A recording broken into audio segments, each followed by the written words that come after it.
que vamos a tener a continuación. Su nombre es Diego Fernando Sevilla Cortés. Él es abogado de la Universidad Santo Tomás, con estudios de especialización en pedagogía de la Universidad Pedagógica Nacional, de maestría en Derechos Humanos de la Universidad Nacional de La Plata, Argentina. Es nuestro actual coordinador de la Estrategia Pedagógica Escuela de Reparaciones de la Unidad para la Atención a las Víctimas. En el año 2012 fue asesor de la Subdirección de Reparación Individual en la unidad, responsable de la implementación de reparación integral individual en las regiones del Magdalena Medio, Santander, Chocó, Atlántico y Bolívar. En el año 2011 fue asesor jurídico en la implementación de la Ley 418 del 97. Asimismo, él es docente de la Maestría en Protección de la Población Desplazada del Instituto de Altos Estudios Europeos y de la Maestría en Derechos Humanos de la Universidad de Cartagena. Creo que en el día de hoy nos va a hablar de unos principios fundamentales en la ley 1448, los retos también que tiene la ley pues espero podamos aprender muchísimo en el día de hoy. Gracias. Bueno, muchas gracias. Buenos días a todas y todos. Bueno, Alicia dio una presentación, wow, uy, tan chévere. Pero eso no es importante. Uno es más que los títulos o que lo que ha estudiado, uno es lo que es. Cuando trabajo con grupos les digo, preséntense. ¿Quiénes son ustedes? Y lo primero que la persona hace es contar su profesión, su cargo. Y eso no es lo que la persona es. Entonces yo desocupado, como se demoró el tiempo, les hice un dibujo de lo que va a ser mi presentación. Gracias. Entonces la gente va a decir, este man es rojo, pero esa es mi presentación. Acá soy yo, chiquitico. Me acuerdo mucho que fui a San Andrés con mis abuelos y me regalaron un carro de policía. Tenía 3 años y yo creo que me gustó tanto el carro que todavía me acuerdo. O sea, tengo el recuerdo. Me acuerdo jugando con el carrito, no lo volví a ver, pero tengo ese recuerdo. Este es mi presente, te estoy contando momentos felices. Estoy rodeado de personas y yo trabajo en la unidad para las víctimas. Trabajamos para las víctimas. Algunos funcionarios dicen la unidad de víctimas. No, no es la unidad de víctimas, es la unidad para las víctimas. Mi trabajo se debe a las víctimas. Yo trabajo para las víctimas. Esa es mi razón de ser. Y estoy muy feliz porque trabajo, si ustedes escucharon, soy pedagogo, estudié Derechos Humanos, además soy abogado. Entonces estoy trabajando en lo que me gusta. Trabajo en la parte académica de la unidad para las víctimas. Entonces, una etapa de la vida en donde puedo ser muy feliz porque trabajo en algo que me gusta, para lo que me preparé. Entonces estoy muy feliz. Y este es el futuro. Este es mi futuro. Me veo viviendo en el mar. Me veo ya en una hamaca con un perro viejo ahí en el piso. Eso es lo que yo quisiera. Esa es mi presentación. Y hoy voy a terminar haciendo énfasis en la reparación integral. ¿Cómo va a ser la metodología? Voy a contarles primero el contexto de reparación en un contexto internacional, específicamente hablando de algunos casos emblemáticos de la Corte Interamericana en el tema de reparación. Luego voy a aterrizarlo acá en Colombia en la institucionalidad, qué hace la unidad para las víctimas bien. Luego voy a hablar del artículo 3 de la Ley de Víctimas, que para mí es un artículo que uno no debe leer tan rápido, un artículo que uno debe tener, y estudiarlo con una filigrana muy detallada porque se le pasan a uno cosas. En la experiencia, cuando yo digo, uy, la escuela de reparaciones va a llegar al territorio a hablar de la Ley 1448, la gente dice, qué pereza. Llevamos 3 años y este tipo viene otra vez a hablarnos de algo con lo que trabajamos, y he hecho 5 preguntas y la gente queda, artículo 3 pasa. Entonces voy a hablar del artículo 3, luego voy a hacer énfasis en las medidas de atención y asistencia para llegar a hablar de reparación integral. En ese sentido, tomando este dibujito que les mostré, voy a explicar cómo yo explico la reparación integral. La reparación integral, el concepto es el siguiente. La reparación integral es cuando un extraño, grupos armados organizados al margen de la ley, cogen los proyectos de vida de las personas, el pasado, el presente, y destrozan su futuro.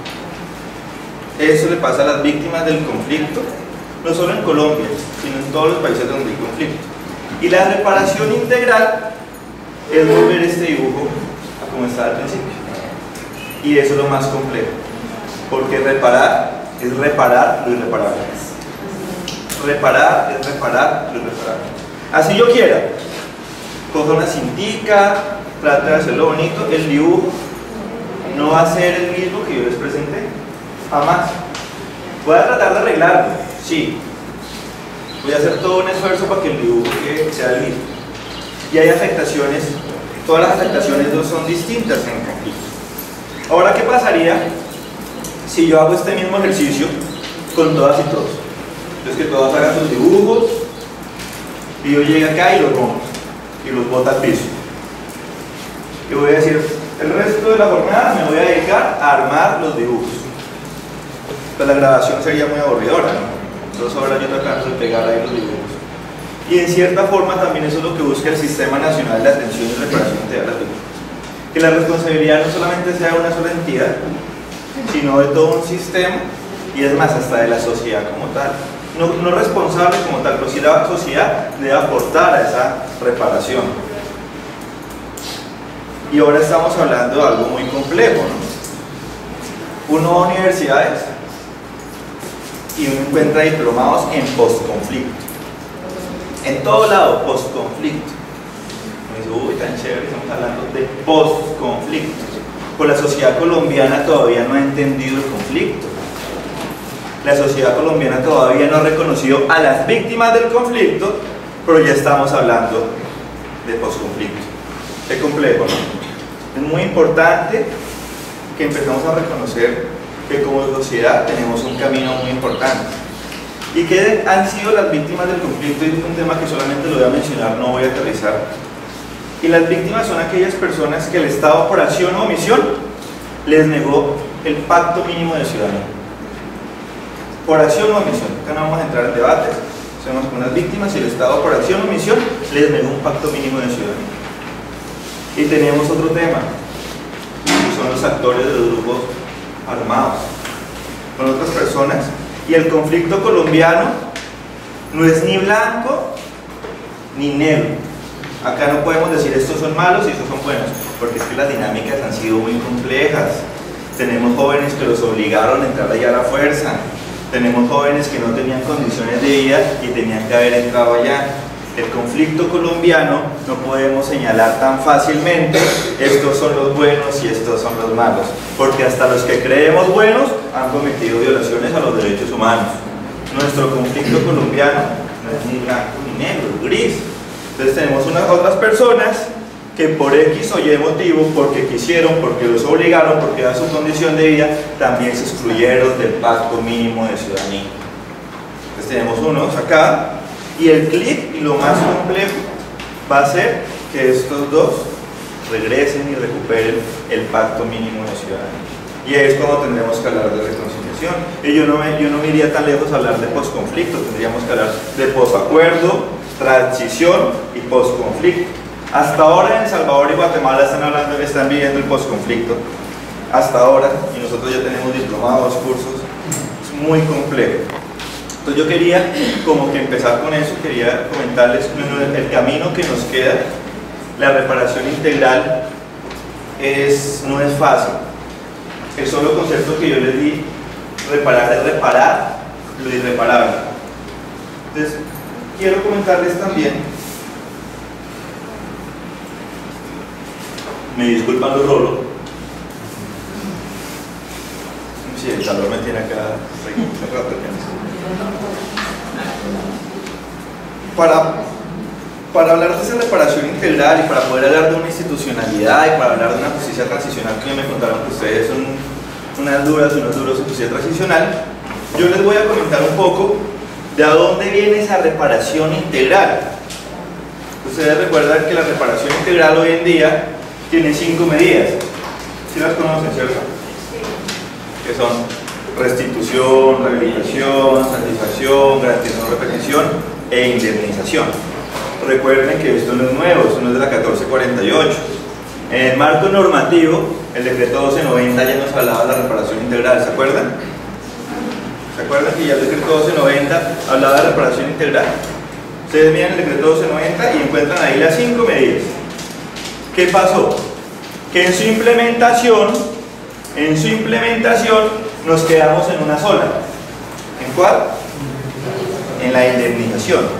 Entonces, ¿qué pasa? Claro, la reparación integral empezamos a asociarla como la plata. Entonces uno habla, yo quiero que me reparen, pero no está pensando en la plata. O voy a reparar, pero no está pensando en la indemnización. Y no está pensando en esa integralidad. La reparación integral son esas 5 medidas, y de ahí uno de los grandes retos que tiene esta nueva ley, que retoma esta reparación integral e implementarla. ¿Cómo voy a implementar esta reparación? Y ha generado también un fenómeno bastante complejo, y es que en la institucionalidad, en nuestra cabeza, en nuestras mentes, como solamente hemos hablado de lo económico, las otras medidas van pensando en segundo plano. Y uno puede ver ahí en esa presentación que hablaba Analicia, súper tramadora, que implementó la reparación en Chocó, en Atlántico, en Bolívar, no fue tan así, ¿no? Tuve la oportunidad de trabajar en la nueva implementación de las medidas de reparación integral, y era llegar y decirle a las entidades territoriales, ojo, que la reparación es integral, no es solo indemnización. Entonces vamos a ver sus planes de acción territoriales, a ver qué tienen de satisfacción. Pregúnteles a las alcaldías a ver qué recursos tienen para las medidas de satisfacción, por molestar, y se empiezan a mirar así. Rehabilitación, las entidades territoriales que han trabajado en rehabilitación, ya un poquito más, pero cuando recién empieza la implementación de la ley y uno se pregunta, oiga, pero si eso estaba en el decreto 1290. La restitución no solamente de tierras, hay un papel también muy importante en la restitución de derechos, restitución de empleo, la registraduría también en la restitución de derechos, las cédulas, cuando la persona se desplazó, la persona no tuvo tiempo de guardar sus papeles, actas de nacimiento, matrimonio, no, nada. Entonces, claro, hoy en día no hay un trabajo muy grande sobre las medidas de reparación, y se ha dado también en el imaginario de que unas medidas son más importantes que otras.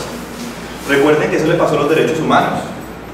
Durante un tiempo tuvimos categorías de los derechos humanos de primera generación, los de segunda, teníamos hasta derechos de tercera, y de quinta, los de quinta.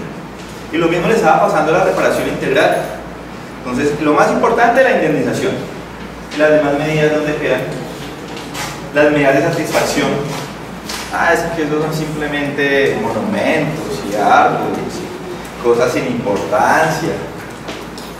Pero para las víctimas, ¿una medida de satisfacción tendrá importancia o no?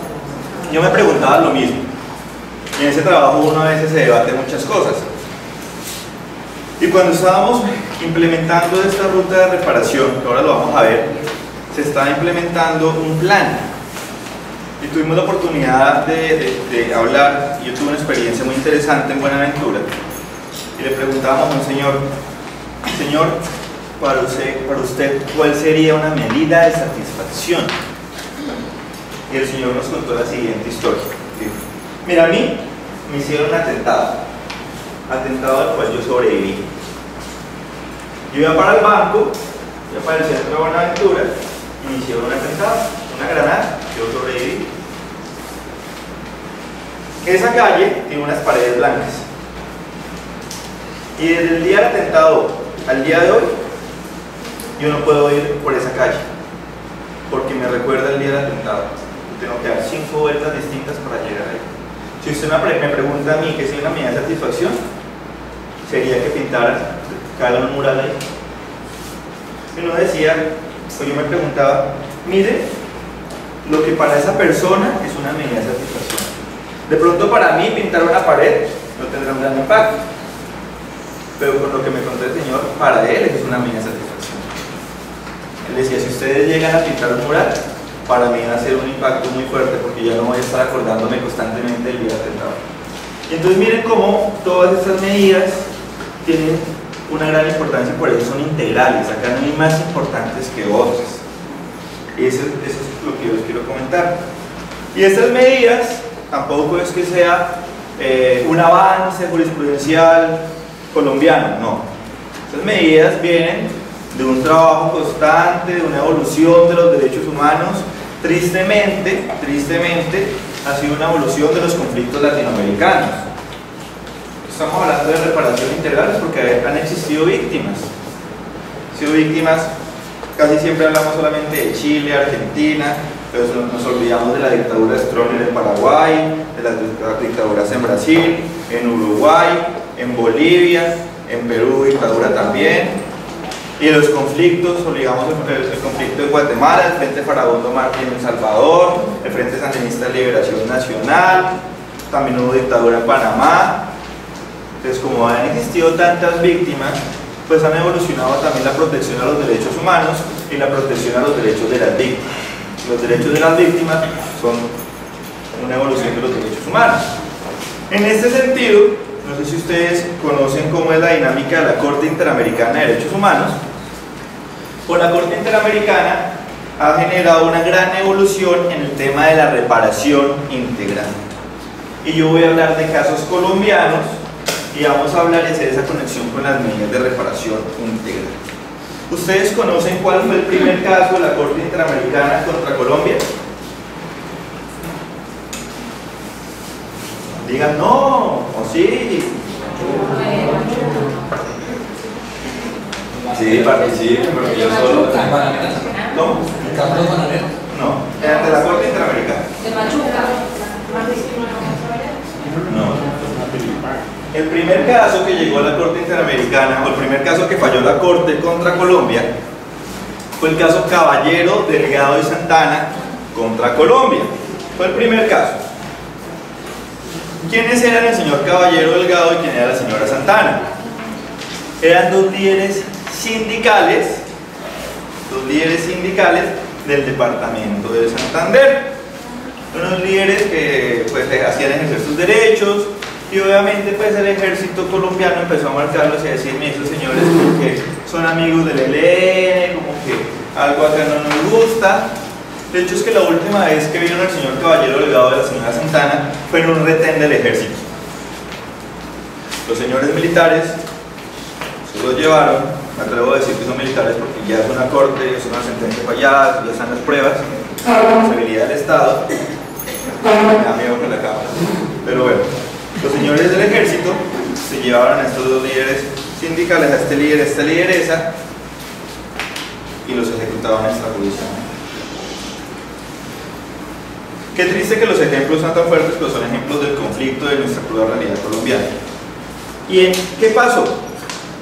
Uno pensaría que como fue la primera jurisprudencia, la Corte iba a hacer un trabajo muy juicioso en el tema de reparación. Y miren que no fue tal. No fue tal. Tuve la oportunidad de conocer a un docente que me contaba que él estaba en la Corte cuando salió la jurisprudencia, y dicen que la jurisprudencia Caballero Delgado de Santana es la jurisprudencia más mala de la Corte Interamericana de Derechos Humanos. Pudo haber dicho mucho en el tema de la reparación, pudo haber dicho mucho en el tema de la protección de los derechos humanos en Colombia, y no lo hizo. Por ejemplo, los representantes de las víctimas le solicitaron a la Corte Interamericana que el Estado colombiano fuera responsable por la violación del artículo 5 de la Convención Interamericana, que es el relacionado con la integridad personal. Los representantes de las víctimas, ¿qué decían? O sea, mire, señoras Cortes, cuando esos militares llegan y le dicen a los señores, acompáñenme para acá, ellos ya sabían que les iba a pasar algo. O sea, en un ratito, que usted es el líder sindical, lo para un militar y le diga, acompáñenme acá para un ladito, un árbol. En ese lapso, las víctimas ya sabían que les iba a pasar algo, y eso es tortura psicológica. ¿Ustedes se imaginan qué pudo haber pasado a la mente de Caballero Delgado de la señora Santana en el lapso de esos 5 minutos caminando con militares a un lado apartado? Y la Corte dijo, no, qué pena, yo no tengo pruebas de que en ese lapso de tiempo pudo haber existido una tortura. Y entonces pudo haber dicho algo muy fuerte, pudo haber dejado algo muy fuerte, y no lo hizo. Y así esto se vio reflejado en las medidas de reparación. ¿Por qué hago este análisis porque yo les voy a mostrar luego otra sentencia donde la Corte ya ha evolucionado y dijo otra cosa. Entonces, la Corte Interamericana empezó con este caso en Colombia. Fue muy criticada porque evidentemente la sentencia fue muy mala y ya empezó a hacer un análisis muy grande de la situación en Colombia. Entonces empezó a mirar y empezó a tomar unas decisiones, que sus decisiones fueron, ¿cómo les digo?, mejorando lo que hoy conocemos como reparación integral. Entonces vamos a hablar de la medida de rehabilitación. Rehabilitación, salud física y psicosocial. Hay un caso muy conocido de un periodista de apellido Hernández. El señor está en el Cauca y el señor estaba filmando las marchas campesinas y de los cocaleros, y el señor tenía su cámara y tuvo la mala fortuna o la buena fortuna de hacer su trabajo con mucha gallardía, y es que vio como unos militares empezaban a golpear a los campesinos. Eso fue en el año 1997, fue conocido en todo el ámbito nacional. El señor se acercó con la cámara a hacerle reclamos a los militares. ¿Qué pasó? Los militares empezaban a golpearlo a él y a tratar de quitarle la cámara. Obviamente él filmó todo. Los militares tomaban la cámara, la golpearon, pero no dañaron la cinta. Él luego demuestra que le cometieron un daño, lo lleva a los medios de comunicación. Los ministros de la época dijeron que eso era un caso aislado, que los militares no son así, que perdonen, se lo mostraron la cinta en todos los medios y empezaban las investigaciones contra estos militares. En consecuencia, empezaron todas las persecuciones contra el periodista, empezaban a hacer afectaciones y a él y toda su familia le tocó irse del país. Cuando llega el caso a la Corte, en tema de rehabilitación, la Corte ya hace un análisis muy juicioso.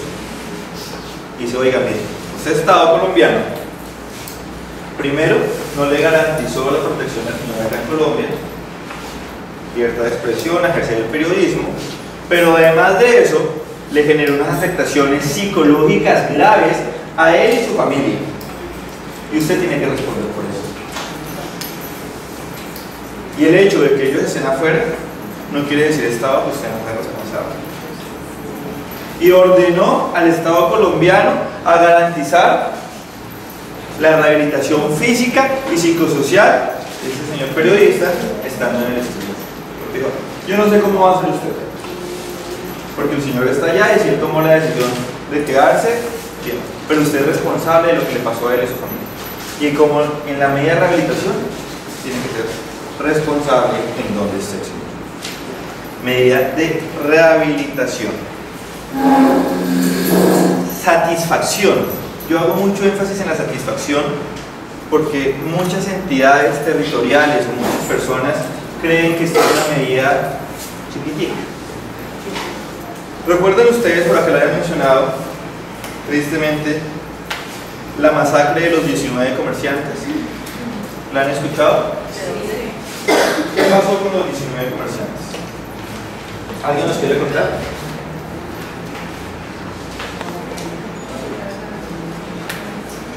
¿Yo les doy algo? Los 19 comerciantes. Como su nombre lo dice, eran unos comerciantes que transportaban mercancía de Bucaramanga a Medellín. Miembros del ejército colombiano tenían sospechas de que estos comerciantes transportaban armas y las vendían a miembros del Ejército de Liberación Nacional, probados a la sentencia de la Corte. Entonces los militares llegaban y se fueron a hablar con paramilitares del Magdalena Medio, que el Magdalena Medio, Puerto Boyacá, casi todos los puertos, Puerto Nare, Puerto del Río, tienen una gran incidencia paramilitar. Que miren, estos comerciantes están llevando armas y yo como soy del ejército no puedo hacer lo que se puede hacer. En consecuencia, hay un retén, pues cuentan los testimonios de que primero hay un retén del ejército paran a los comerciantes, que eran 17 comerciantes, los revisan, pero la preocupación era a ver si tenían armas o no. Eso dicen los testimonios. Luego siguen y 5 kilómetros después, los paramilitares los retienen, se los llevan para una finca y lamentablemente ustedes se imaginarán qué pasó. Eran 17 comerciantes. Cuando se da esa desaparición, los familiares empiezan a hacer una búsqueda exhaustiva de los familiares y empezaron a preguntar y llegaron dos. Dijeron, ya sabemos dónde están, ya sabemos en qué finca los tienen. Tomaron una moto, se fueron a buscar a los 17 comerciantes y hoy se llaman los 19 comerciantes. El caso quedó en impunidad, las investigaciones, nunca se sancionó a los militares que participaban ahí, por eso llegó a la corte.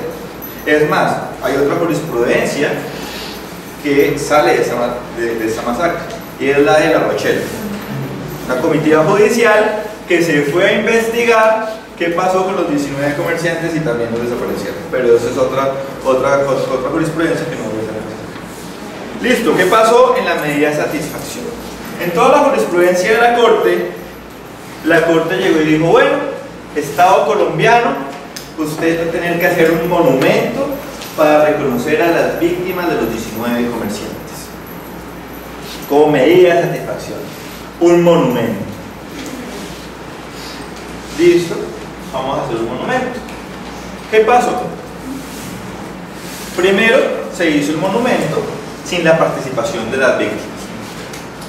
Recuerden que cuando yo les contaba el caso del señor de Buenaventura, era lo que para él era satisfacción. Y ese fue el primer inconveniente. Se pensó en lo que para ellas, las víctimas, sería la satisfacción. Y no se participó con las víctimas. Cuando se hace el monumento, recuerden que el monumento es una obra artística. Y nuestros artistas son muy interesantes. Uno ve una obra o un museo y una mancha y eso es arte. Uy, wow. Pues claro, le dan la obra a un artista, podía haber hecho cualquier cosa. Y las víctimas dijeron, con eso no nos sentimos identificados. Muy bonita su obra de arte, pero eso, conmemorar a nuestros familiares desaparecidos. Entonces he empezado una lucha y un debate muy fuerte. Entonces yo ya le cumplí a la corte, yo ya hice el monumento, checklist. Dios no, usted va a hacer una medida de satisfacción que sea una medida de satisfacción. Entonces con un impacto muy grande. ¿Y qué se hizo en el país del Sagrado Corazón de Jesús? Cogieron el monumento y lo guardaban en el batallón donde salieron las órdenes de desaparecer a los 19 comerciantes. Oiga, increíble como una medida de satisfacción empezamos a dar una connotación tan fuerte. Entonces claro, ya las víctimas dijeron, yo no quería eso, y uno usted va y lo guarda en el batallón de donde salieron las órdenes. Complejo. Se le hicieron unas modificaciones a la obra, las víctimas dijeron, bueno, está bien, con eso ya nos sentimos identificadas. Y entonces el Estado dijo, listo, vamos a entregar el monumento. ¿Alguien conoce Bucaramanga? ¿No?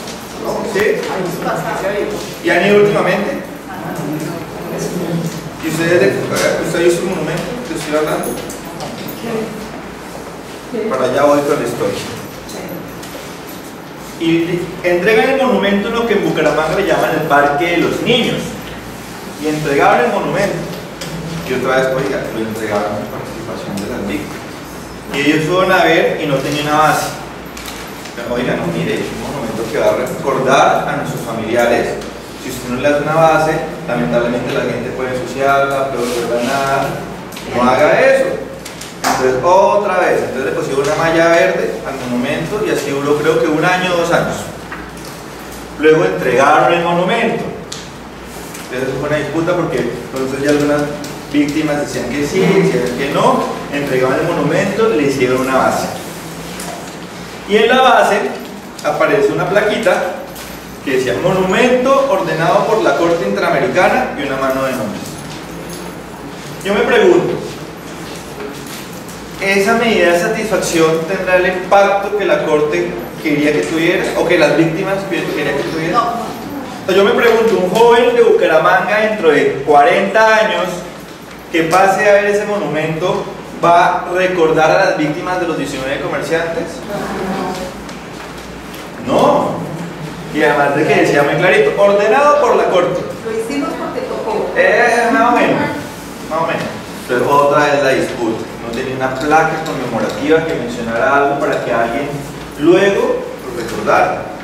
Entonces luego hicieron otra placa. Entonces usted va a Bucaramanga, cuando vayan a ver el monumento, ve la placa vieja que hizo ordenado por la corte, y luego ya va otra placa en donde el Estado reconoce, lamenta y dice que esa situación es para que esto no vuelva a suceder porque pasaron los hechos de los 19 comerciantes. Y ahí ya cambia todo. Pero miren, una medida de satisfacción, un ejemplo, les estoy dando de jurisprudencia de la corte y cómo tuvo ese impacto acá en Colombia. Mapiripán pasó lo mismo. Mapiripán, la corte dijo un monumento que reconozca a las víctimas de la masacre de Mapiripán. Pues hay un monumento muy bonito en Mapiripán. ¿Cuántas personas viven hoy en Mapiripán? ¿Recuerdan ustedes la masacre de Mapiripán?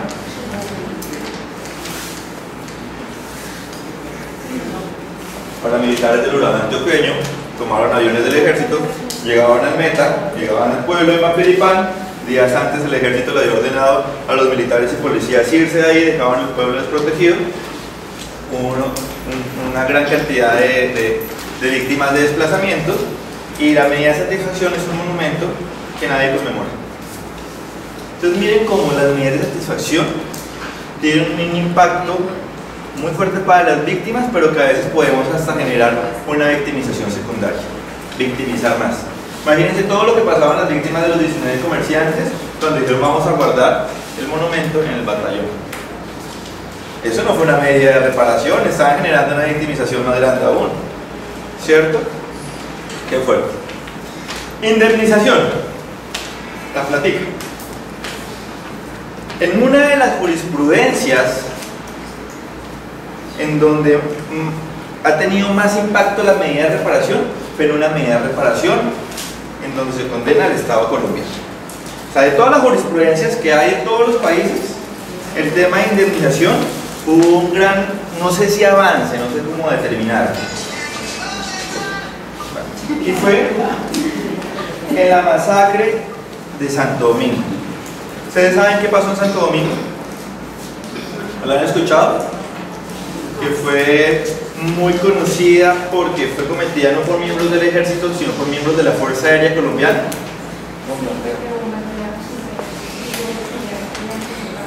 Y además de eso utilizaban unas bombas prohibidas ante el derecho internacional humanitario, que son las famosas bombas clúster o bombas de racimo. Recuerden que la bomba clúster sale y antes de dar impacto se expande en otras bombas. ¿Por qué está prohibida ante el VIH? Porque se supone que el uso de armas debe discriminar. Si usted se va a agarrar, listo, agárrese, pero no me meta a la población civil y utilice armas. Acá creo que es uno de los pocos en donde la discriminación es buena. Solamente usted debe discriminar a quién puede atacar y quién no. Entonces, ¿qué pasó en Santo Domingo? Putumayo. La Fuerza Aérea Colombiana mandó unas bombas clúster, y no solamente cayeron ahí, no hicieron lo que querían hacer, que era combatir a las FARC, sino que las bombas cayeron contra la población civil.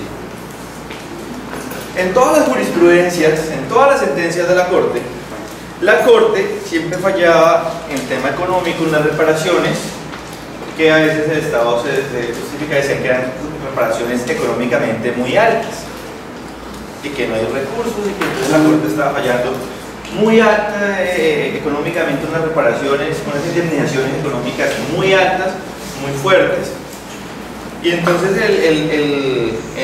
el Estado le decía a la Corte: mire, no me condene usted a pagar las indemnizaciones cuando yo ya tengo un tema de indemnizaciones interno, yo ya tengo un Consejo de Estado, yo ya tengo jueces que me tasan una reparación económica. Entonces no me condene usted otra reparación económica porque no tengo los recursos. O sea, yo ya reparé económicamente acá adentro y luego usted me dice que otra vez repare. Eso se lo dijo el Estado a la Corte de Mapiripán, y Mapiripán le dijo no. sus indemnizaciones al interior no cumplen con unos ciertos niveles, unos ciertos estándares, y por eso yo complemento con otras indemnizaciones autonómicas. Eso lo había dicho en Mapiripán, pero en Santo Domingo la Corte cambió. ¿Qué dijo en Santo Domingo? ¿Qué se imaginan ustedes? La Corte esta vez dijo que si ya las víctimas habían sido indemnizadas internamente, ya no iban a recibir indemnización económica fallada por la Corte.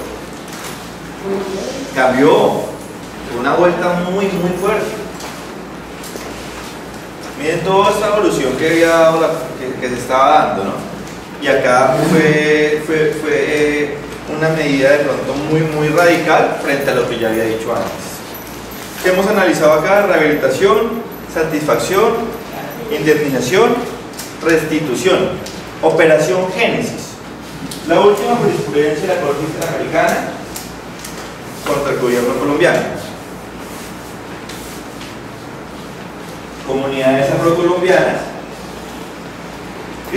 desplazadas en el marco del conflicto porque miembros del ejército colombiano realizan operaciones militares en la zona donde vivían ellos, se tienen que desplazar. Y el gobierno colombiano es condenado por la Corte Interamericana y la Corte le dice: mire, yo entiendo que usted tiene un conflicto interno, pero usted tiene un deber, una obligación de garantizar los derechos de la sociedad civil y no ocasionar usted también víctimas. Y usted tiene que garantizar la restitución de la tierra y más de esas comunidades que son étnicas, la restitución de los derechos colectivos y garantizar no solamente que vuelvan a la tierra, sino que esas comunidades puedan recuperar el tejido social que los une como comunidad. Miren esto.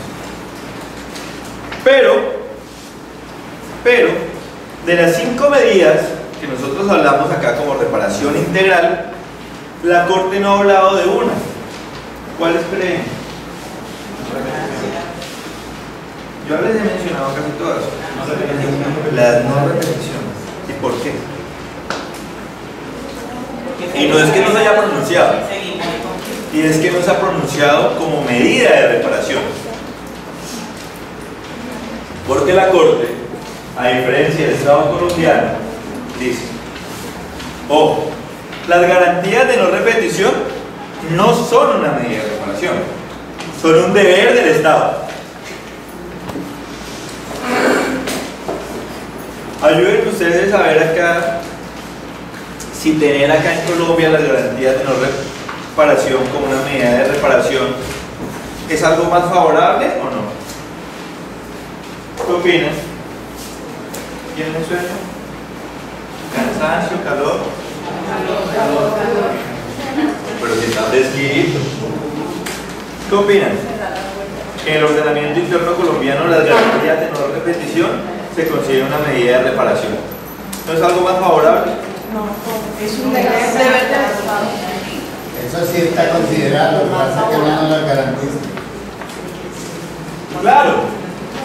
Pero eso hace parte del pacto mínimo de derechos. Entonces, ¿para qué debe estar contemplado como una medida de rehabilitación cuando es lo mínimo que el Estado colombiano le tiene que obligar a sus ciudadanos? Entonces, claro, uno podría llegar a pensar que quisieron ser más garantistas al colocar la garantía de no repetición como una medida de reparación, pero esta es la situación, es que es una obligación, es un deber, es un derecho de todas y todos.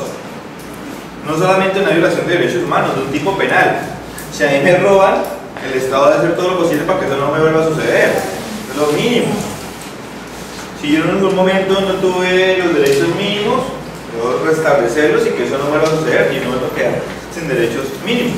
Entonces la Corte Interamericana ha sido muy clara y dice que el Estado colombiano tiene que hacer todo lo posible para que los hechos no se vuelvan a repetir.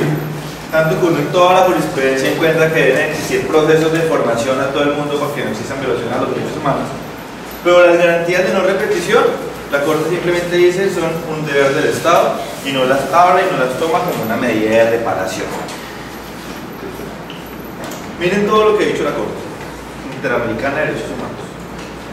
Ahora traigamos esa reparación integral a Colombia. ¿He estado siendo claro que está en el ejercicio? Miren todo lo que tenemos en este universo acá. Actualmente contra Colombia hay 13 jurisprudencias, yo les mencioné unas muy pocas. Y en ese marco evolutivo de la reparación de los derechos de las víctimas, pues acá tuvimos también paralelamente una evolución. Yo la voy a mencionar levemente porque me contaron que ustedes ya vieron el tema, y es la evolución también normativa en la relación con los derechos de las víctimas. Primero, tuvimos la ley 387 del 97, que es una ley para qué hecho victimizante, solo para desplazamiento forzado, ¿no? Y ahí no hablábamos de reparación integral, hablábamos de unas medidas, de una asistencia, de una ayuda humanitaria. Luego tuvimos la ley 418 del 97. ¿La habían escuchado?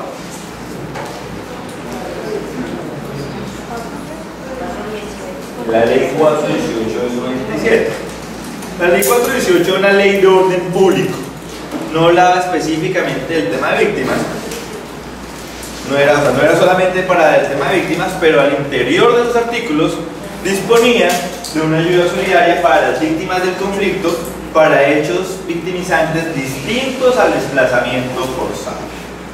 Distintos al desplazamiento forzado. Y ahí hablaba de una ayuda solidaria de 2 salarios mínimos y otra de 40.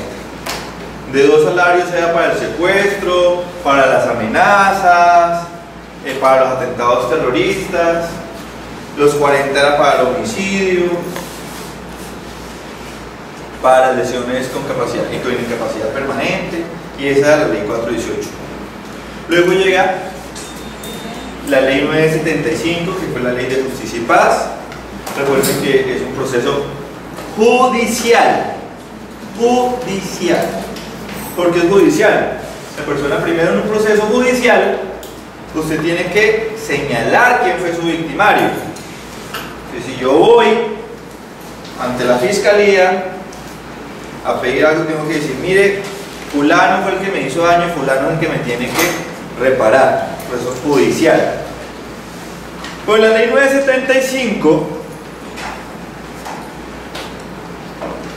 faltó mucho en el tema de la víctima, porque estaba muy pensada en el victimario, y es por eso que el Estado llegó y dijo, bueno, vamos a hablar más de las víctimas, y de ahí viene la historia del decreto 1290 de 2008. ¿Qué es el decreto 1290? Un decreto reglamentario de la 975. Y luego ya tenemos lo que estamos hoy en día, que es la ley 1448 de 2011. Ya aterrizando acá, yo les voy a comentar también qué evolución tuvo la ley 1448 en relación con el marco normativo anterior. Para mí, uno de los primeros es que dejó de ver el desplazamiento forzado como algo distinto a las víctimas del conflicto. También se había instaurado en la sociedad. Teníamos las víctimas y los desplazados, cuando el desplazamiento es un hecho victimizante, tanto que en la institucionalidad anterior también estaba permeado. Acción social como se dividía: subdirección de desplazamiento forzado y subdirección de víctimas del conflicto, como si fuera algo distinto. Lo primero que dijo la ley 1448 es que todos son víctimas. Lo que cambian son los hechos victimizantes. Se es víctima del desplazamiento forzado, se es víctima de homicidio. Tristemente, muchas de las víctimas de desplazamiento forzado no son solo víctimas de desplazamiento forzado. Muchas de las víctimas de desplazamiento forzado tienen otros hechos victimizantes o se desplazaron a consecuencia de otros hechos victimizantes. Bien. Si ustedes llegan hoy en día y abren la página de la Unidad para las Víctimas, al lado derecho van a encontrar un numerito que son las víctimas actualmente registradas. Registradas. Hay un subregistro muy grande. No podemos decir que son las víctimas del conflicto en Colombia, hay muchas más. Y las víctimas registradas, ¿ustedes saben cuántas son? 6.700.000 algo, ¿cierto? En este momento los de 6.600.050.785. Ah, usted estuvo, nos vimos, usted no estaba con usted, ¿cómo está? Es que eso es nuevo, lo entregamos hace 2 días y cuando lo veo yo, uy, está súper actualizadísimo. Ahí trabajo yo. Ah, sí, ahí nos vimos, qué chévere. Y son 6.657.985. ¿Y qué pasa con ese número? Que siempre va a estar desactualizado. Porque estamos en medio del conflicto. Así es. No ha finalizado. Yo sufro cuando tengo que hacer presentaciones y me piden a mis cifras. Yo dije, jefe, tengo que actualizar. Estamos en medio del conflicto y este número. Mientras que hoy estamos hablando acá, tristemente en algún lugar del país están cometiendo una infracción. En Putumayo un desplazamiento forzado conocido el día miércoles. Y eso que fue conocido, pero los que no son conocidos. Mientras que estamos hablando acá, se está presentando una violación a los derechos humanos de alguien. Cometiendo una infracción al VIH. Lamentablemente estamos teniendo más víctimas. Y el número aumentando. Ese numerito, 6.150.000. A veces uno lo lee y no dimensiona el impacto.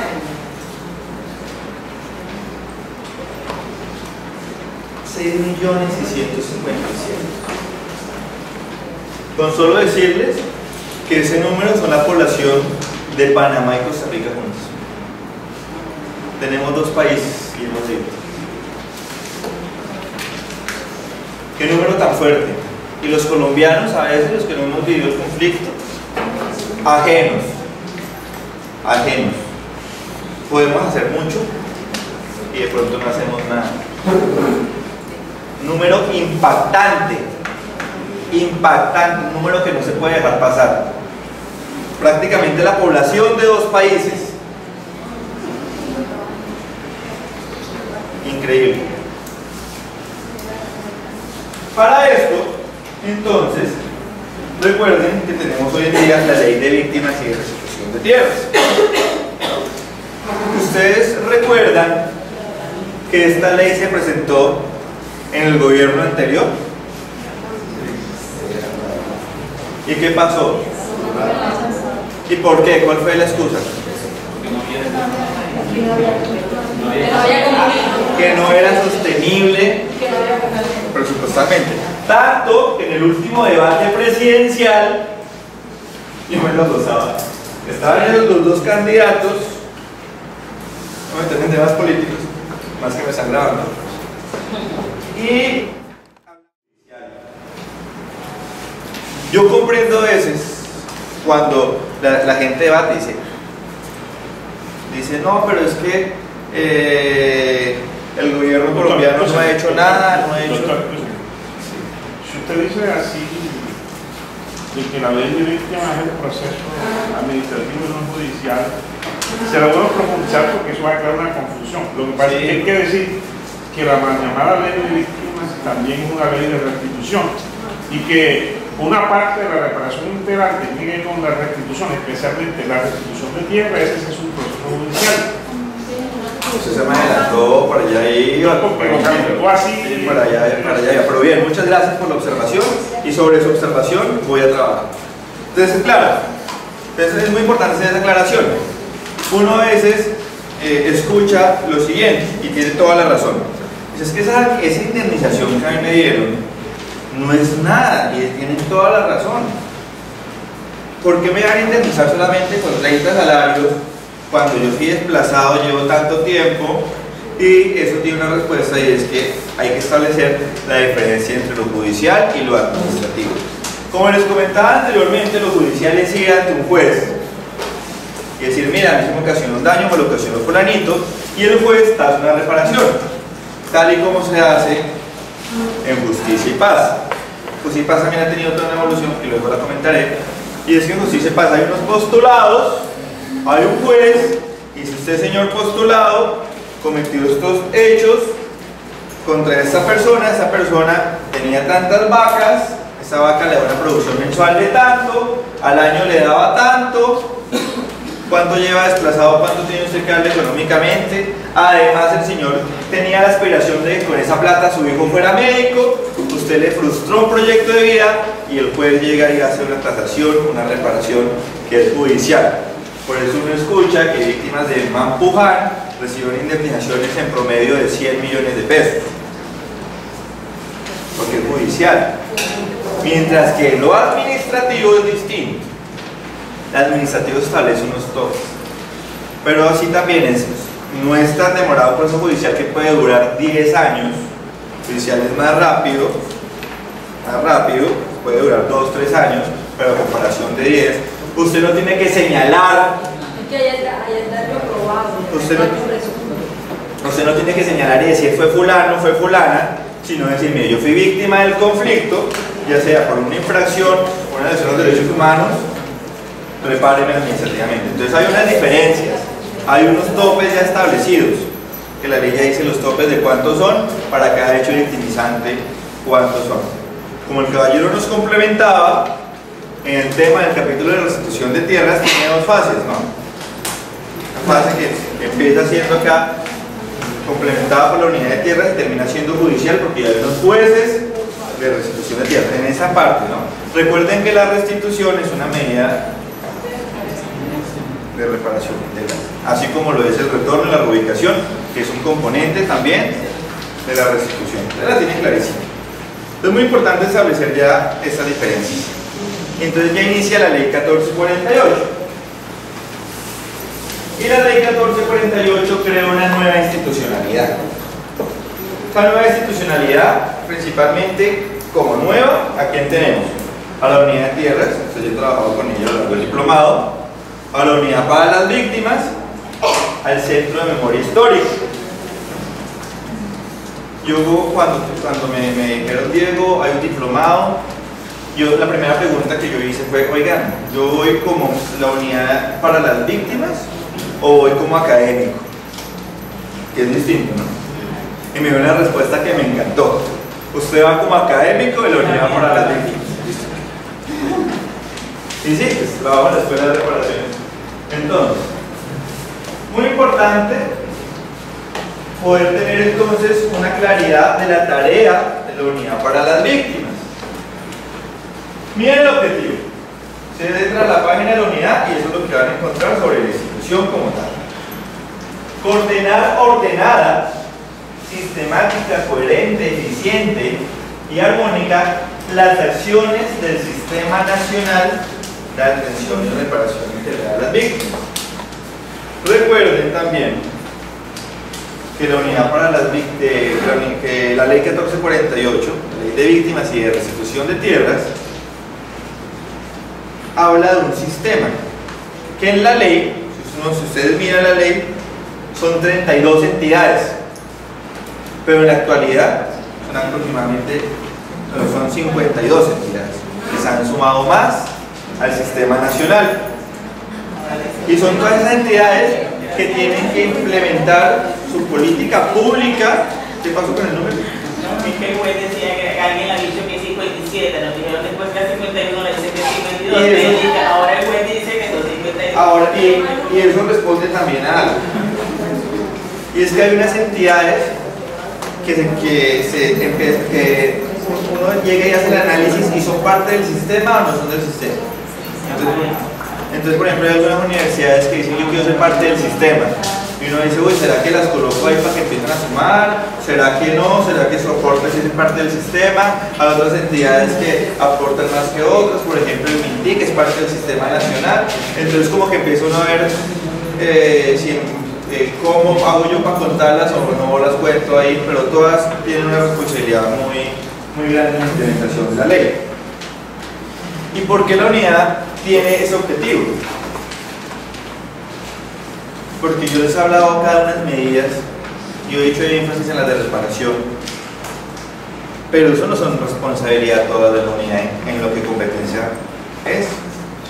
¿Hay jueces de restitución de tierras acá? Sí. ¿No? ¿Quiénes? La que está de acción, ¿No? Bueno. Ya se opone cagada, lo estoy diciendo yo. Pues yo les voy a contar, no va a ser el caso, no es el caso, no es el caso. No va a fallar ahora. Pero resulta, no me meter con los jueces de piernas. Muchos jueces, sí, la cámara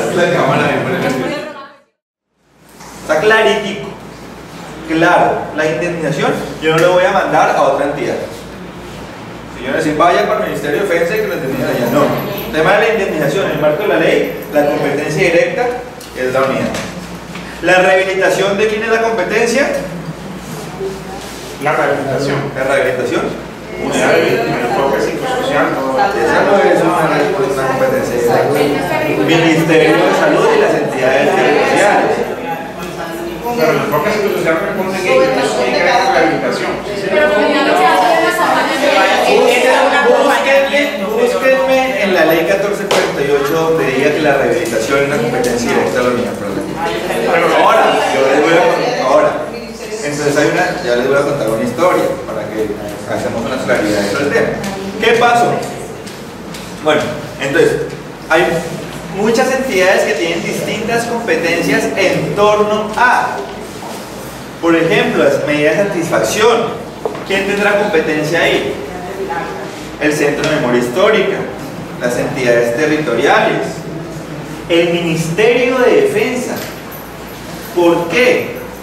Recuerden que una de las medidas de satisfacción establecidas en la ley es la extensión del servicio militar. Entonces miren, como varias entidades tienen competencia y como sabemos hay unas entidades más juiciosas que otras. Y por eso está acá como objetivo: coordinar ordenada, sistemáticamente, coherente, armónica a las entidades del ESNARIP para que la asistencia y la reparación integral se hagan realidad. La visión: en el 2021 el Estado habrá logrado la reparación de las víctimas y su participación en el proceso de reconciliación nacional como resultado de la gestión efectiva coordinada de la unidad con las demás actores del sistema. ¿Por qué tiene este número ahí? Porque está pensando en la ley. Sin embargo, eso puede llegar a cambiar, ¿no? También está pensando en un proceso de reconciliación. Y acá entramos a un debate que ustedes ya se lo dieron, pero yo vuelvo a dar, sobre qué es la justicia transicional. Y empezamos con un debate porque si uno llega y toma literalmente el concepto de la justicia transicional, es todas las estrategias sociales o jurídicas para unos estados que están pasando en unas violaciones sistemáticas por los derechos humanos. Entonces, acá se entran varios debates. Entonces, por ejemplo, el colectivo de abogados José Leal Restrepo estuvo el año pasado en un foro de debate sobre justicia transicional en esta misma universidad. No sé si ustedes tuvieron la oportunidad de ir. Y el colectivo de abogados decía: en Colombia no hay justicia transicional. No la hay. Porque para hablar de justicia transicional ya se debe haber acabado por el conflicto y empezar a implementar la justicia. Hay una posición más salomónica que ustedes tuvieron que haber escuchado porque acá vino Ana Cristina del ICTJ. ¿Sí la escucharon ahí? Esta compañera trabaja en Ana Cristina Portillo ICTJ. Y el ICTJ dice algo más salomónico, dice: miren, en Colombia podemos hablar de justicia en un momento de transición. O sea, no de justicia transicional tajantemente, pero sí de justicia en un marco de transición, porque eso es lo que ustedes están haciendo. Y nosotros, como Estado colombiano, en el artículo 3 decimos que la ley 1448 está en el marco de la justicia transicional, de un modelo donde estamos implementando unas normas de justicia transicional en medio del conflicto. Y esto porque es que estamos en una transición, estamos pensando en una transición hacia la reconciliación y la paz. Por eso estamos hablando de justicia transicional. Por eso ustedes ven el artículo 2 de la ley 1448 como está. ¿Estamos de acuerdo en nuestro distinto? Como Estado estamos implementando normas pensando en que vamos a poder llegar a hablar de una transición, de un post-conflicto. Y hoy en día estamos pensando que vamos para allá. Misión: liderar acciones del Estado y la sociedad para atender y reparar integralmente a las víctimas, contribuyendo a la inclusión social y la paz. Parece que para mí, en mi concepto, lo más importante es esta parte: contribuyendo a la inclusión social y la paz. Porque si yo reparo integralmente, pero no contribuyo a eso, no estoy haciendo nada. Porque atender y reparar integralmente a las víctimas, contribuyendo a la inclusión social y la paz. Esa es la misión de la Unidad para las Víctimas. No voy a entrar a debatir sobre las instituciones, instituciones de gobierno. Esa es la misión y estamos haciendo un gran trabajo para que esto sea así. Yo les quería presentar, no sé si lo hacemos, ustedes miran, el organigrama de la entidad para que ustedes dimensionen cuáles son las competencias, cómo trabajamos como institución. ¿Lo hago o no lo hago? Sí. ¿Otra vez? ¿Lo hago o no lo hago? Sí. Para que se despierten bien. Muy bien. Tenemos la dirección general. La directora actualmente es la doctora Paula Gaviria Betancourt. Tenemos una dirección general. Tenemos direcciones territoriales. Tenemos 20 direcciones territoriales. Estas 20 direcciones territoriales cubren el total de los 32 departamentos. En este caso, es la dirección territorial ¿cuál? Córdoba. Yo les cuento que mientras hablaba entró nuestro director territorial. ¿Tú quieres hacer un saludo? Sí, por favor, es el momento. No, sí, ¿a dónde? Tengo 4 meses estar aquí. No, Diego es representante de la reparación. Aprovechen lo que sabe mucho de reparación. Muchas gracias. Entonces, bueno, tenemos 20 direcciones territoriales que cubren el total del país. Una secretaría general. Y tenemos 5 direcciones misionales. 5. ¿Cuáles son? La Dirección de Gestión Interinstitucional, la Dirección de Gestión Social Humanitaria, la Dirección de Reparaciones, la Dirección de Registro y Gestión de la Información y la Dirección de Asuntos Étnicos. Miren cómo tenemos acá la política pública en el organigrama de la empresa. La Dirección de Gestión Interinstitucional tiene 3 subdirecciones y un grupo de trabajo. ¿Qué hace la Dirección de Gestión Interinstitucional? Tiene a su cargo la coordinación de esas entidades del sistema nacional. Tiene a su cargo de que esta política pública esté coordinada entre las entidades nacionales y territoriales, y tiene a su cargo la participación oportuna y efectiva de las víctimas. Eso hace la Dirección de Gestión Interinstitucional. Tenemos la Dirección de Gestión Social Humanitaria, que está encargada primero de continuar con la entrega de las medidas de atención y asistencia, la encargada de la entrega de la atención humanitaria y encargada de hacer un diagnóstico con las entidades territoriales sobre la situación actual del conflicto, de cómo podemos prevenir, de cómo podemos actuar frente a situaciones urgentes del conflicto armado. La Dirección de Reparaciones, tenemos 2 subdirecciones: la subdirección de reparación individual, la subdirección de reparación colectiva, el fondo de reparación de las víctimas. ¿Se acuerdan ustedes del fondo? No, el fondo, no es Juan Camilo. Juan Camilo es el coordinador del fondo.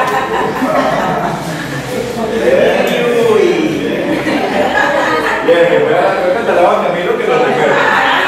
No al fondo, pero sí a Juan Camilo.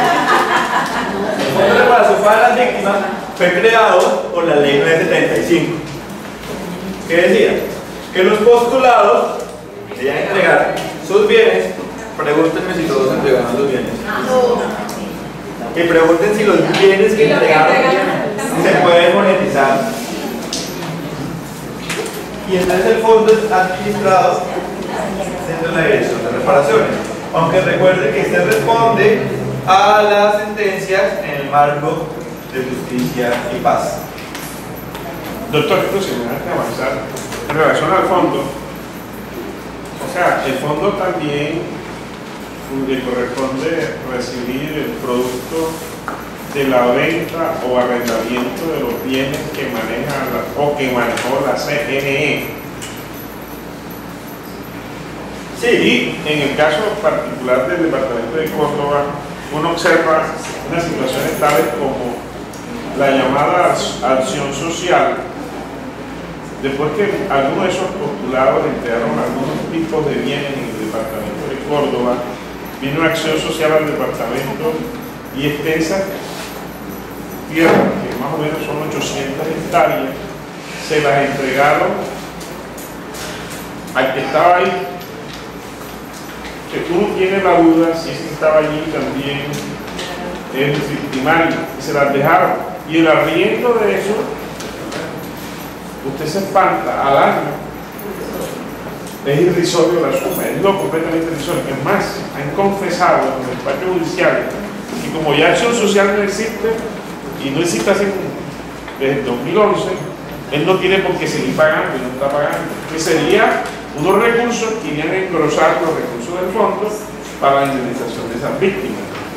Usted que está allá adentro, sería bueno que ese tema se mire a despacio y por detrás de duda, porque está sucediendo. Yo no sé, ustedes son los que manejan, deben tener hoy los contratos que suscribió Acción Social, deben tenerlos a la mano para estar viendo cuándo se ven, si se vencieron, si están pagando.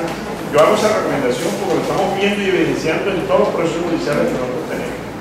Repito, tierra por encima de las 800 hectáreas, las tierras más productivas de los valles del río Sinú son eso, arrendadas a menos de 6.000 pesos la hectárea anual. ¿Ustedes saben? O sea, menos de 6.000 pesos mensuales. Y esa es la parte de las víctimas. En el caso específico lo desconozco, pero me lleva la inquietud. No, pero cuando va a la reparación, obviamente tiene un mundo de complejidades, porque en realidad el fondo en un momento se quedó sin fondo. Yo espero, compañera, que cuando vayan algún día a la escuela de reparaciones diga, Diego Sevilla. Entonces tiene unas dificultades. El fondo de reparación me dieron ceros. El fondo de reparación a las víctimas tiene la administración de esos recursos. Y ahora, más adelante, yo voy a comentarles cuáles han sido las dificultades y los cambios que ha tenido también la ley 975. Porque llegó la ley 975, luego llegó la ley 1592 que modificó la ley 975, luego llegó el decreto 3011 que reglamentó la 1592 y la Corte Constitucional se pronunció hace 2 meses y dijo nada de lo que usted había hecho. Complementando un poco lo que dice el compañero, en la mesa número 2 allá en Bogotá trabajamos en el proceso de, porque la verdad es que tenemos que tener en cuenta que no hay el fondo suficiente para la preparación de los 6 millones de víctimas que tiene el departamento de Higiene Colombia. No hay fondo. Entonces nosotros hicimos una propuesta en la mesa número 2 que todos los impuestos que pagan las multinacionales y las empresas multinacionales que tiene Colombia, que esos impuestos vayan para recursos a las víctimas, al fondo de las víctimas, para que se pueda complementar la reparación de las víctimas. Eso quedó allá y espero que también esté ahí. Claro, me parece una actitud bastante interesante. Eso fue, y perdón. Otra propuesta, de pronto me saco un poquito de lo del contexto de acá de preparación, pero ya muy bien. Creo que de pronto me pongo un poquito de palabra de tiempo, pero la verdad es que me tiene muy inquieta. Para eso estamos. Y me tiene un poco bastante triste la situación, porque aquí nosotros estamos como complementando un trabajo hacia la paz. Pero nosotros no podemos hablar de paz si no tenemos todos los complementos para poder conseguir la paz. Aquí yo siempre he dicho, para poder lograr la paz tenemos que decir la verdad. Y el Estado colombiano tiene que exigir la verdad. El segundo puesto es la no repetición. Y si aquí no se habla la verdad, aquí no se va a acabar la repetición, porque vamos a estar en el. El otro punto es que el Estado colombiano tiene que exigir la justicia para lo que hicieron el daño, para así poder lograr una reparación integral, para no llegar a las medidas de una ciudad, para poder tener una medida de satisfacción. Si nosotros aquí no logramos estos puntos, nosotros no vamos a tener ni paz ni satisfacción, ni se va a llegar el momento de que no haya repetición. ¿Por qué? Porque ¿qué hacemos nosotros si tenemos nuestros secretos guardados y no podemos hablar? Porque si no hablamos, hay repetición. Entonces, la verdad ante todo. Bueno, en el caso mío, en la mesa número 2 también le hago otro punto. Pues yo, Beatriz Martínez de Córdoba, hice una propuesta y quedó hecha y fue leída ante el escenario. Que el Estado colombiano invierta una póliza de seguro para los líderes y lideresas que estamos en el proceso de restitución de tierra. Primero.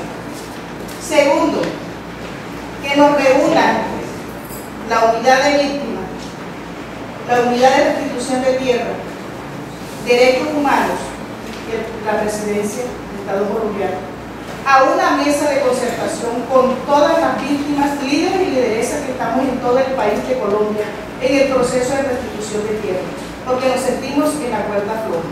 Primero. Segundo, tenemos un problema, que el enfoque de desplazamiento forzado que existen en las mesas departamentales, no todos los hoyos que estamos representando en cada departamento tenemos el mismo hecho victimizante. Porque hay de diferentes departamentos y la mesa departamental donde dice no quiero tierra en las uñas, pero siempre y cuando está el que está afectado por las tierras. Entonces, yo como representante líder y lideresa de la mesa departamento de Córdoba, logré reunirme con 9 departamentos representantes líderes en restitución de tierra y nos vamos a pronunciar ante el Estado colombiano para que se reúna con nosotros, concerte una mesa de diálogo con nosotros para así poder hablar la verdad, porque nosotros delante de todo el mundo y el espacio que tuvimos en Bogotá no se puede hablar la verdad, tenemos que sentarnos. Entonces eso de pronto también para que usted allá nos tenga eso pendiente. Muchas gracias.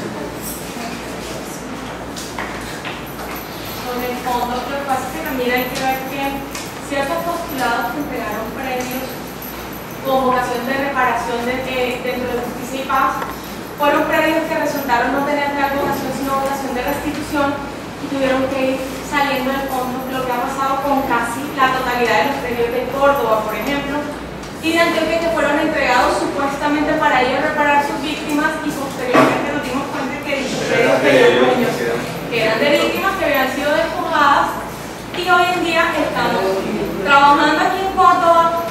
Yo trabajo en un juzgado acá, restituyendo aquellos predios que cuando trabajé en justicia y paz en Medellín fueron entregados por los postulados para reparar. Claro, hay unas dificultades. Esa es una de las dificultades. Eso ha ayudado muchísimo ahí. Ellos entregaron bienes que consideraban de ellos, pero en realidad habían desplazado a los. Bueno, pues para hacer publicidad, como dicen las emisoras, publicidad privada. La ley 48 establece también que el Fondo para la Reparación puede ahora crear nuevas estrategias para fortalecer el Fondo para la Reparación. Una de esas nuevas estrategias es que ya existen 2 convenios muy grandes, uno con Efecti y otro con Bancolombia, para que uno pueda empezar a hacer donaciones para el Fondo para la Reparación. Entonces, si quieren, ahorita terminamos, pueden hacer sus donaciones para Efecti para y si no están contentos con Efecti, también lo pueden hacer por Bancolombia. Entonces, esas son como una de las nuevas estrategias que puede hacer, que te doy una palabra, para fortalecer el Fondo para la Reparación gratuita. El último es el grupo de recursos y reubicaciones, que si es una medida de restitución de reparación integral, se creó para hacer todo un trabajo acompañando a las víctimas específicamente de desplazamiento. Hacia arriba, ¿esta estructura pertenece a quién? Hacia arriba. Muy bien. Voy a terminar y ya estoy. ¿Bien? La Dirección de Registro y Gestión de la Información tiene 2 subdirecciones: valoración y registro y la Red Nacional de Información.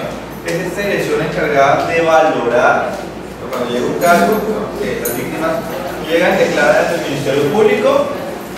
El Ministerio Público no es quien valora, el Ministerio Público no puede ser una persona que las víctimas, sino que remite y de esta dirección es la encargada de esa valoración, de incluir o no incluir. La Dirección Nacional de Información, hay una gran cantidad de información que se necesita en parte del sistema nacional. ¿Cómo sabemos nosotros, el Ministerio de Defensa, si está entregando los derechos militares a las víctimas del conflicto? ¿Cómo sabemos nosotros cuántas personas están en FAPSIRI? Pues a través de herramientas informativas que se deben articular a través de la red.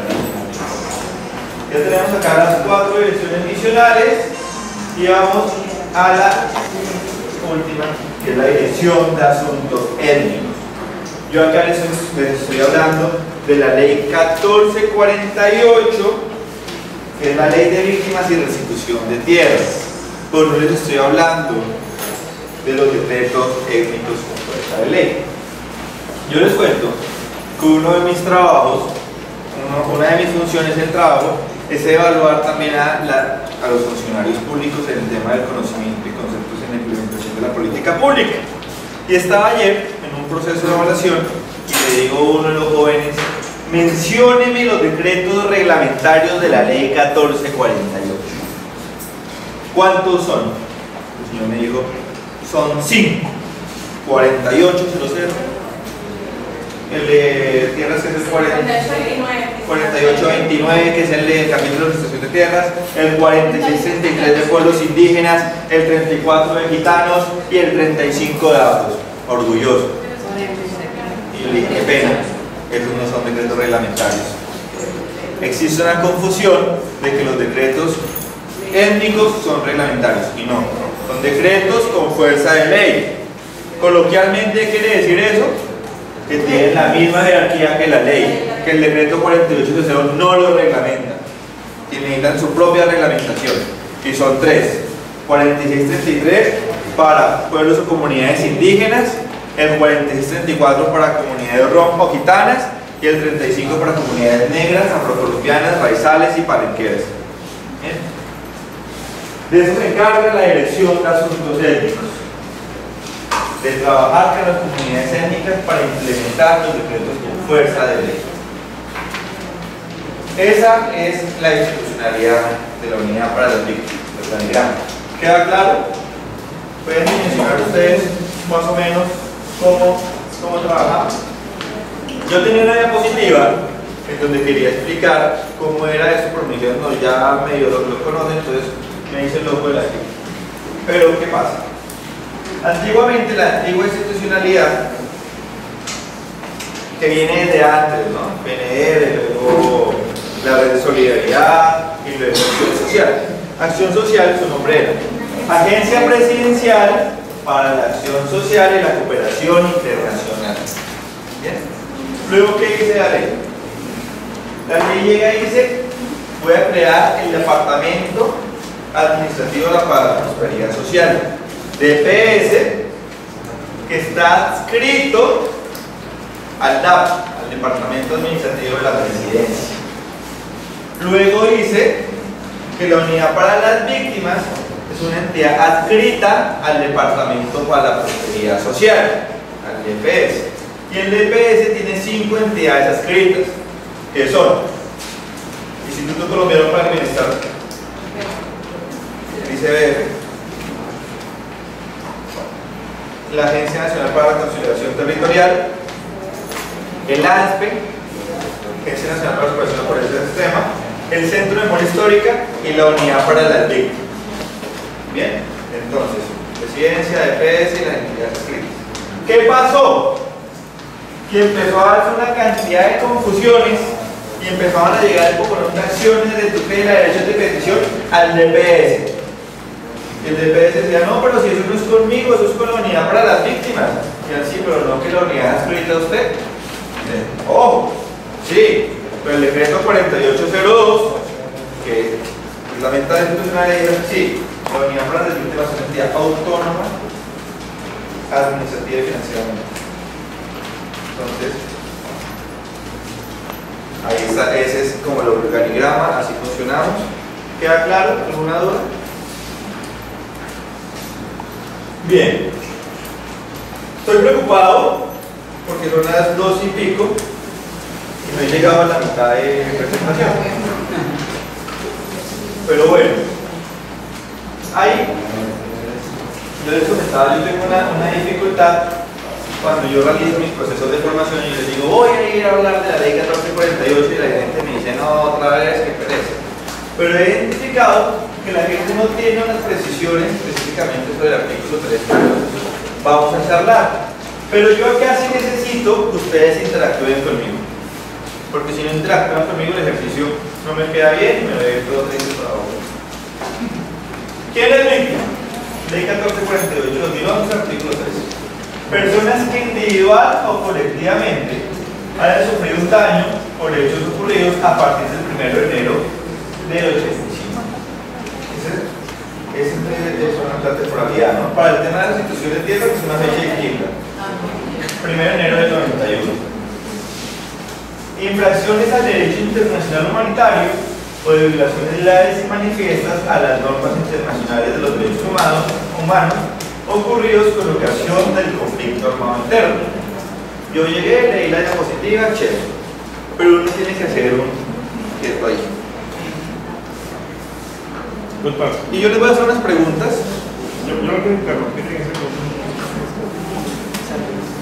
Por lo siguiente, este punto es importantísimo, está dando al traste con algo que tiene que ver con la coordinación interinstitucional a través de la lista. Es lo siguiente: si la ley 1448, como ya usted lo trae a colación, trajo el concepto de víctima, y lo que lo hace diferente para la restitución de tierra es la temporalidad, es decir, que las violaciones del derecho internacional humanitario o de los derechos humanos hayan ocurrido con posterioridad al año 91 como ocasión del conflicto armado que sufre Colombia. Entonces, ¿cuál es la razón que él tiene? Y aquí sí, la unidad de víctimas a nivel nacional, para que cuando se trata de aplicar lo que ustedes llaman el instrumento PARI, a efecto de establecer las necesidades de cada familia restituida y se le puedan dar las órdenes cumplidas en la sentencia, entonces allá en la unidad dicen, no, es que no le podemos aplicar la ficha PARI porque el señor no es desplazado, sino que él es despojado. ¿Y acaso el hecho, es decir, la particularidad es el hecho victimizante o la particularidad es la condición de víctima que lo genera la violación de sus derechos humanos, de su derecho internacional humanitario? ¿Acaso el derecho de propiedad, que es lo que está en juego aquí, no es un derecho, no hace parte de los derechos humanos? Entonces, yo pienso que usted que está en la parte metodológica, qué bueno que usted sea de la parte metodológica, esto es una solución de inmediato. Nosotros ayer tuvimos una audiencia, hace 2 días una audiencia de seguimiento de 22 familias restituidas. Hace más de un año que se dictó el fallo. Hace más de un año que se... ¿Cuántos meses? 11 meses. Y entonces la explicación que nos da la unidad de víctimas es que solo hemos podido aplicar la ficha PARI a 11 y nos faltan 12 porque ellos, su hecho victimizante es despojo de tierra. Y esto sí, porque esto además de despojo de tierra sufrió un desplazamiento. Y yo me pregunto, hablando del despojo de tierras o del desplazamiento, pareciera que tuvieran en común algunas cosas muy puntuales. Porque cuando uno habla de desplazamiento forzado es porque supone la movilidad al interior del Estado con ocasión del conflicto armado. Usted tiene que abandonar el lugar de su residencia o el lugar de su actividad económica. El parcelero pudo no vivir en las parcelas, pero de alguna manera él derivaba su sustento del arriendo de la parcela al tercero y él vivía en Montería. Entonces, yo creo que esto es una cosa que deben... Sí, esta conferencia es muy importante, pero estas cosas son tan importantes para poder ir desenredando los nudos que desde el punto de vista administrativo se vienen dando. ¿Tu nombre cuál es? No, yo soy Jorge de Arcos. Jorge, sí, señor. Listo, gracias. Acá el luchar es movernos más por lo que somos que por lo que trabajamos. Jorge, bien, súper chévere todo, pero te voy a pedir un favor. Yo tengo una parte más adelante donde vamos a hablar específicamente del pari. No, pero si me por detengo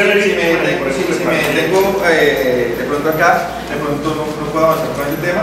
Si es cuando lleguemos al pari lo retomamos. ¿Sí? Listo. Bien. Gracias. Porque es muy interesante esto, pero quiero que cuando lleguemos al pari, y quiero por eso también avanzar porque de pronto no llegamos al pari, y no me gustaría no contarles el tema todo de qué es el pari, cómo se ha interpretado, cuáles esos mitos que hay también, qué cosas hay alrededor de. Pero bueno, acá hemos visto una primera parte. Yo les quiero hacer una pregunta, que son las preguntas que yo hago. Nosotros como entidad del Estado, yo quiero llevarme acá la claridad, somos una entidad del Estado, ya vimos que está presidencia, Pablo. A la otra Pablo le pregunta quién es su jefe y ella puede decir tranquilamente. Nosotros como entidad estatal reconocemos o podríamos reconocer a víctimas de crímenes de Estado en el marco de la ley 1448, ¿sí o no?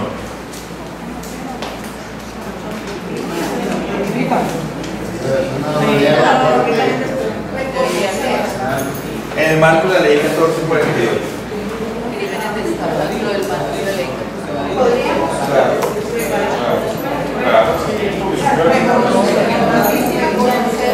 Reconocer parte del marco de la ley 1448 a víctimas de crímenes de Estado. Tristemente, los conocidos ejecuciones extrajudiciales. Si una madre de un hijo que se le desapareció el ejército y apareció en el departamento de Santander, dado de baja, y que luego se le conoce como ejecución extrajudicial, solicita la indemnización por el homicidio de su hijo por los 30 salarios mínimos ante la unidad para las víctimas en el marco de la ley, ¿sí o no? Yo creo que sí. Y yo creo que sí. Vamos a ver entonces un no y un sí. Porque estamos yo le doy aquí. la razón. Entonces, espérate, vamos a escuchar el no. ¿Listo? El no. ¿Por qué no?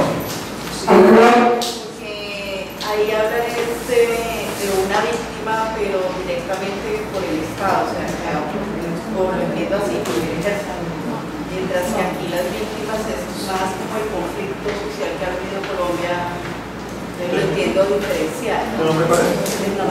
Edna. Listo, Edna. Tú dirías que no, en el marco de la ley 1448. Jorge, me parece que los argumentos son bastante interesantes. Sí, y yo le diría que sí, en razón a que el avance de la ley 1448 puede reconocer que nosotros estamos en un conflicto armado, lo cual supone unos actores. Indiscutiblemente el ejército, la fuerza pública es un actor de ese conflicto armado. Aquí el único actor no es la guerrilla ni los paramilitares, sino que el Estado, a través de sus organismos de seguridad, también produce hechos victimizantes. Y los falsos positivos es la muestra de ello. Además de las ejecuciones extrajudiciales. Muy bien. La primera pregunta para seguir avanzando. Sí. ¿Por qué? Acá lo dice. Por lo que dice la parte de abajo, es que tiene que Acá lo dice. Acá lo dice. Infracciones al derecho internacional humanitario. ¿Quiénes infringen el VIH? Las partes combatientes. El Estado, tal. ¿Y cómo se infringe el VIH? Cuando uno de pronto que no cumple las normas de la regla, cuando se ataca a la población civil, hay una infracción al VIH. Por eso es que las víctimas de las FARC, los paramilitares, son víctimas por infracciones al VIH. Bien. Y luego dice que claritico, o de violaciones graves manifiestas a los derechos humanos. Jurídicamente, ¿quién es el único que viola los derechos humanos? El Estado. Ahí lo dice. Claritico. Claritico, pero eso todavía a veces genera confusiones. ¿Y cuál es el miedo? Nosotros como comunidad para la víctima, como entidad, y somos del Estado, ¿por qué reconocemos? Porque nosotros somos administrativos. Una entidad que haga una reparación administrativa, nosotros no vamos a compulsar copias. A nosotros, en ese caso, como les decía, acá no hay que señalar. La víctima es víctima del conflicto armado interno en esos casos, sí, reconocido, atendida y reparada. Nosotros no vamos a compulsar copias ante el Ministerio de Defensa, ante la Fiscalía, porque no es una competencia nuestra.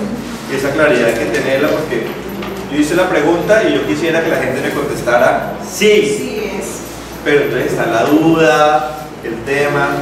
Que la manera de Entonces, claro, yo por eso cada vez puedo que mi imagen del Estado, porque a veces uno lee esto rápido y no hace el análisis que esto conlleva.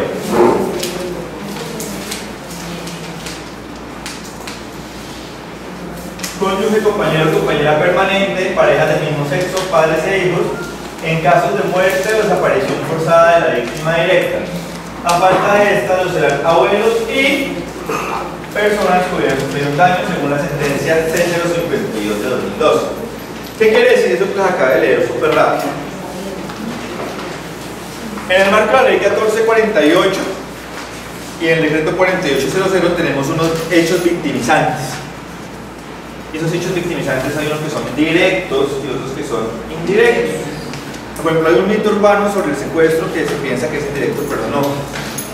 Quien es susceptible de la reparación en el caso del secuestro solamente fue la persona que secuestró, cuando es la, no los familiares, así no se estableció en la ley. En la ley solamente establece dos hechos victimizantes en los cuales pueden haber víctimas indirectas, y está muy claro ahí: homicidio y desaparición forzada. ¿Cuál ha sido la situación frente a los marcos normativos anteriores? Cada marco normativo anterior, por así decirlo, tenía sus reglas del juego. Y cada marco normativo nos decía quiénes eran destinatarios de la reparación. Por ejemplo, en 1290 eran destinatarios los hermanos de la víctima de homicidio y desaparición forzada. Acá no. Entonces, claro, no encuentro las conclusiones. Oiga, pero porque si yo conozco que en el caso del hermano se lo indemnizaron, acá, ¿por qué no? Porque acá la ley da unas nuevas reglas del juego. Por ejemplo, saca, por así decirlo coloquialmente, a los hermanos, pero se reconoce a los abuelos. ¿Qué pasó? Se solicitó a la Corte Constitucional que se declarara esto inexequible.